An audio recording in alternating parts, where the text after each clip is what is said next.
पंजाब, हरियाणा, उत्तर प्रदेश समेत देश के कई राज्यों में इन दिनों धान की रोपाई तेजी से चल रही है। लेकिन इस समय बिहार में किसान को सामान्य धान या बासमती नहीं बल्कि काले धान की खेती लुभा रही है। क्या है काले धान के फायदे और कैसे ये भारतीय किसानों के लिए निर्यात के जरिए कमाई का एक बड़ा जरिया बन सकती है, देखिए ये रिपोर्ट। खेतों में लहलहा रही ये बालियां हैं काले धान की।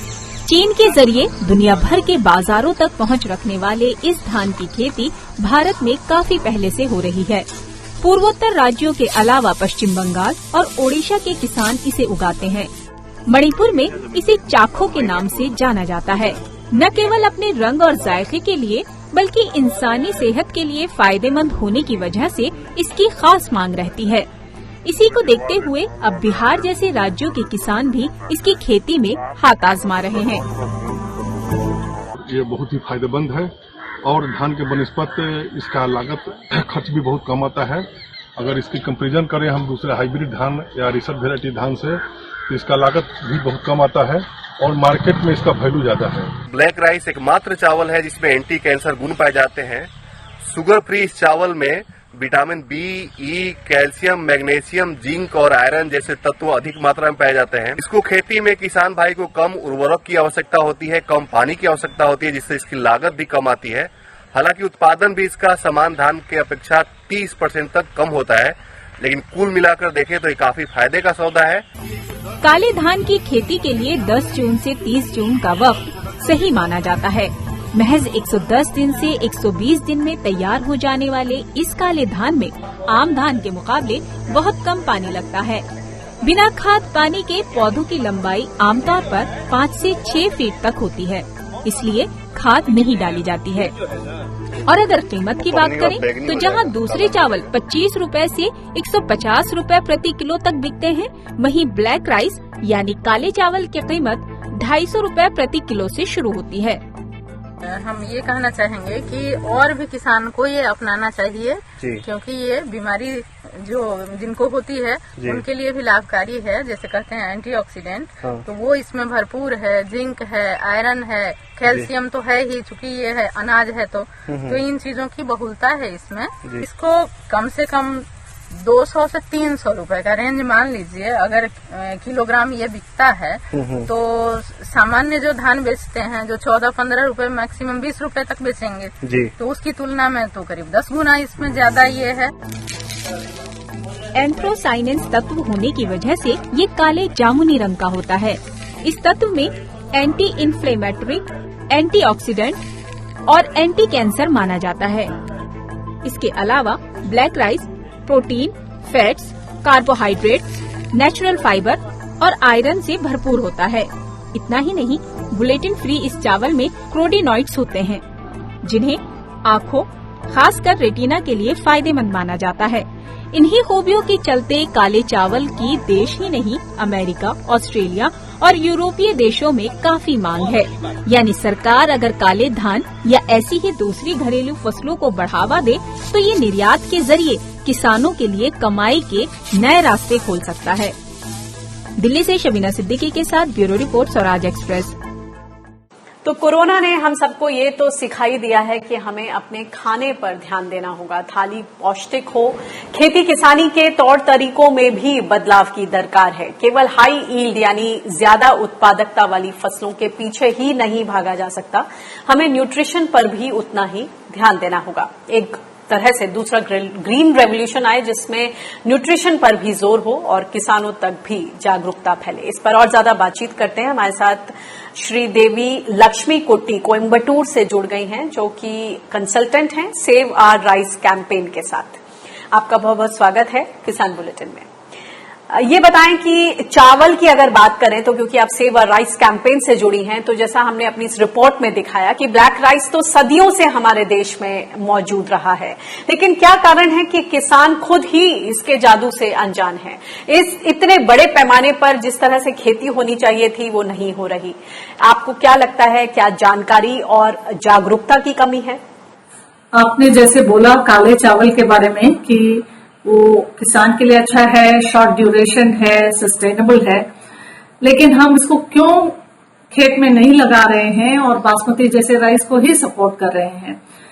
तो ये खाली ब्लैक राइस की बात नहीं है। ब्लैक राइस तो एक अच्छा सा राइस है जिसमें एंथोसायनिन्स है, बहुत ही न्यूट्रिशियस है और वेरी हाई फाइबर भी। और उसके अलावा रेड राइसेस भी है। सो हमने बहुत ही ट्रेडिशनल वैरायटीज हर रीजन में, हमारे देश के हर रीजन में ट्रेडिशनल वैरायटीज हैं जिसमें इतने खूब अच्छे प्रॉपर्टीज हैं, जो सेहत के लिए अच्छा है, जो खेत के लिए अच्छा है, जो कम पानी में उगता है, जो ड्राउट टॉलरेंट है, जो फ्लड रेसिस्टेंट है। ऐसे बहुत ही वैरायटीज हैं। तो उनको सबको हमें प्रमोट करना चाहिए क्योंकि ये हमारे हेरिटेज है। नॉट ओनली हेरिटेज, हमारी संपत्ति है ये सब। और जैसे क्लाइमेट चेंज अभी आ रहा है, हमें जरूरत है ऐसे रेसिलिएंट वैरायटीज की। और उसके साथ हो रहे हैं जैसे कोरोना जैसे बीमारियां, where we are looking for more immunity. तो वो इम्यूनिटी हमारे ही ट्रेडिशनल फूड से, हमारे ही कुदरती धान से, हमारे ही हेरिटेज ग्रेन से हमको उपलब्ध करने की कोशिश करनी चाहिए। And I would say that we have to promote not only black rice but also all coloured grains, all coloured rices like the red rices, जो हम एक our country is so rich in all these grains. ऐसे में कृषि विज्ञान केंद्रों की आप क्या भूमिका देखती हैं? इतनी हेल्दी मेडिसिनल क्रॉप है ये, कम समय में 110 दिन में तैयार हो जाती है, रेजिलिएंट है, इसकी हाइट की वजह से ये बाढ़ग्रस्त एरियाज में भी अच्छी तरह से मैनेज कर सकता है काला चावल, भाव भी अच्छा मिलता है। फिर क्या कारण है कि घरेलू बाजार में या फिर इवन निर्यात के लिए हम इसे तैयार नहीं कर पा रहे हैं? और इन वैरायटीज को प्रमोट करने के लिए केवीके जैसी संस्थाएं क्या कर सकती हैं? तो ये ग्रीन रेवोल्यूशन माइंडसेट से जब हमने बोला कि इम्प्रूव्ड वैरायटीज चाहिए, हाई यील्डिंग वैरायटीज चाहिए, उससे हमें बाहर आना चाहिए। इम्प्रूव्ड वैरायटी की भी जगह है, कीजिए इम्प्रूव्ड वैरायटी, लेकिन ट्रेडिशनल वैरायटीज खराब नहीं है, उनको ऐसे ही बाहर मत फेंकिए, उनको ऐसे मत ट्रीट कीजिए कि हमें जरूरत नहीं है। चावल या धान एक कमोडिटी बन गई है। हम सोच रहे हैं कि 1 एकड़ में खेती करें तो कितना टन मिलेगा, कितना क्विंटल मिलेगा। हम नहीं सोच रहे हैं कि यही चीज हम खा रहे हैं। और ये जो है फूड सिक्योरिटी का एक फूड सिक्योरिटी के लिए भी नहीं, हमारी न्यूट्रिशनल सिक्योरिटी का भी रीजन है। हमें चाहिए चावल न्यूट्रिशनल सिक्योरिटी के लिए। और दूसरी एक बात है अनिका, देखो बहुत सारे ट्रेडिशनल वैरायटीज जो हैं ऑर्गेनिक फार्मिंग में बहुत अच्छा करती हैं, उनका यील्ड जो है बहुत अच्छा होता है, उन्हें कोई केमिकल की इनपुट की जरूरत नहीं होती है। तो इसके साथ हमारा विन विन सिचुएशन हो गया। एक तरफ से हम अच्छे से ट्रेडिशनल धान को या कुदरती धान को उगा सकते हैं और दूसरी तरफ से वो ऑर्गेनिकली कुदरती तरीके से उगा सकते हैं बिना केमिकल्स के। तो हम अपने एनवायरनमेंट को भी प्योर रख सकते हैं और अपने हेल्थ को भी। और इसके लिए हमें सपोर्ट करना चाहिए अपने फार्मर्स को, अपने किसानों को ये धान करने के लिए। और हमारे एस्टैब्लिशमेंट को, एग्रीकल्चर एस्टैब्लिशमेंट को इनके सीड्स और उनके ऊपर उनके सपोर्ट बहुत ही करने की जरूरत। देश में एक जमाने में कहा जाता है कि 1 लाख से ज्यादा इंडिजिनस चावल की वैरायटी थी जो कि कहीं अब गुम हो गई है। क्या हम अपने खजाने में एक बार उसको फिर से खंगालने की जरूरत है? सुपर फूड्स के पीछे दुनिया है। हम किसानों को सरकार के जरिए इस तरह के सुपर फूड, इस तरह के बीज क्यों नहीं उपलब्ध करा पाते? क्या अड़चने आप देखती हैं? आपने सही बोला अनिका, 1 लाख के ऊपर हमारे हेरिटेज राइस वैरायटीज हुआ करते थे। सोचो कितना बड़ा नंबर है। और अभी हमें मालूम है बासमती, या साउथ में मालूम है पुन्नी या एक सोना मसूरी। उसके अलावा आगे पूछो तो हम बहुत ही लोग चुप हो जाते हैं कि और कौन सा राइस वैरायटी है। और हमने अपने कैंपेन में सेव आवर राइस में 1000 के ऊपर, 1200 के ऊपर राइस वैरायटीज हमने सेव किए अक्रॉस 4 डिफरेंट स्टेट्स। वो तो एक टिप ऑफ द आइसबर्ग बोलते हैं ना, बहुत ही एक ऊपर से हुआ है। इसके बहुत बहुत ज्यादा वैरायटीज हमारे पास अवेलेबल है, लेकिन इनको रिवाइव करना बहुत ही क्या बोलते हैं कमिटमेंट चाहिए। उसके लिए कमिटमेंट चाहिए इंस्टीट्यूशंस की, गवर्नमेंट की। हमारे पास हमारे सभी एग्रीकल्चर यूनिवर्सिटीज में इतना जमीन है और इतने अच्छे साइंटिस्ट हैं, वो सीड बैंक शुरू कर सकते हैं, वो राइस डाइवर्सिटी ब्लॉक शुरू कर सकते हैं, वो फील्ड ट्रायल्स कर सकते हैं वहां पे कि इन वैरायटीज का परफॉर्मेंस कैसे होगा, ये वैरायटीज किस क्लाइमेट में अच्छा यील्ड देते हैं। और इनके लिए क्या इनपुट्स चाहिए। तो जो बहुत से सिविल सोसाइटी ग्रुप्स, एनजीओज या फार्मर ग्रुप्स कर रहे हैं ये सीड सेविंग का काम डिस्पर्स्ड तरीके से in different parts of the country, वो एस्टैब्लिशमेंट भी टेकअप करें, द एग्रीकल्चरल एस्टैब्लिशमेंट को भी उसका एक ओनरशिप ले लें तो बहुत ही अच्छा होगा, क्योंकि वो सीड मल्टीप्लिकेशन कर सकते हैं। जो सीड मल्टीप्लिकेशन करे और फार्मर्स को सीड दें और उनको ये तसल्ली भी दें कि आप ये उगाएंगे तो हम आपके लिए मार्केट इसके लिए बनाएंगे, तो डेफिनेटली जरूर फार्मर्स ग्रो करेंगे। और मुझे उसमें एक एडिशनल पॉइंट जो बहुत ही महत्वपूर्ण लगता है कि हमें कन्विंस करना चाहिए अपने फार्मर्स को ये वाले धान खाने के लिए। अभी ऐसा एक माहौल आ गया है कि रूरल इंडिया में हम बहुत ही डायबिटीज देख रहे हैं। बहुत दुख भरी बात है कि हमारे किसान, बहुत लोग डायबिटीज के शिकार हुए हैं और उनको भी ये फाइबरफुल विथ ब्रांड अच्छे ट्रेडिशनल वैरायटीज खाने चाहिए।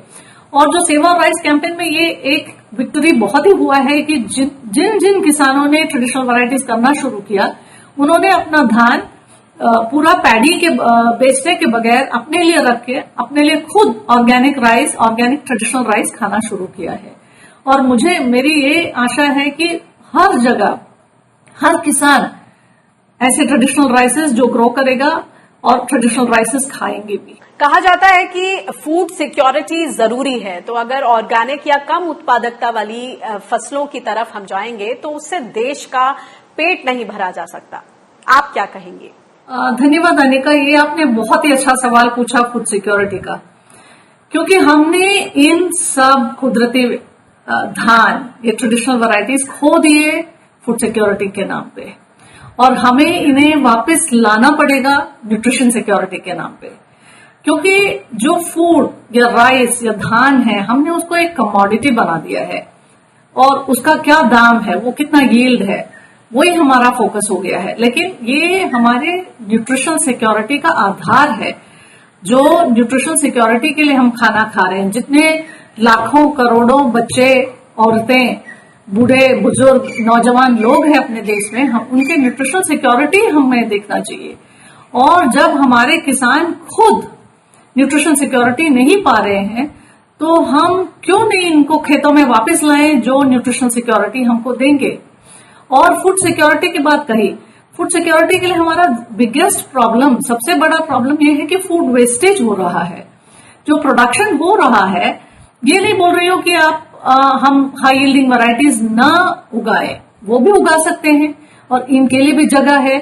क्यों नहीं हम दोनों उगा सकते हैं। ये नहीं कि हम पूरा जो हाई यील्डिंग वैरायटी के लिए इन ट्रेडिशनल वैरायटीज को हमने कंप्लीटली हटा दिया है, लेकिन इनको हम जरूर वापस ला सकते हैं। और हमारे कैंपेन में ये साबित भी हुआ है कि ये सक्सेसफुली हो सकता है। और हमें ये करना चाहिए कि जो भी किसान विलिंग है, करने के लिए इंटरेस्टेड है, उनको इसमें हमें जरूर लाना चाहिए। और हमारा अनुभव है कि जब हम ट्रेडिशनल ये वैरायटीज ऑफ राइस ग्रो करते हैं, न्यूट्रिशनल सिक्योरिटी जरूर इंप्रूव होता है।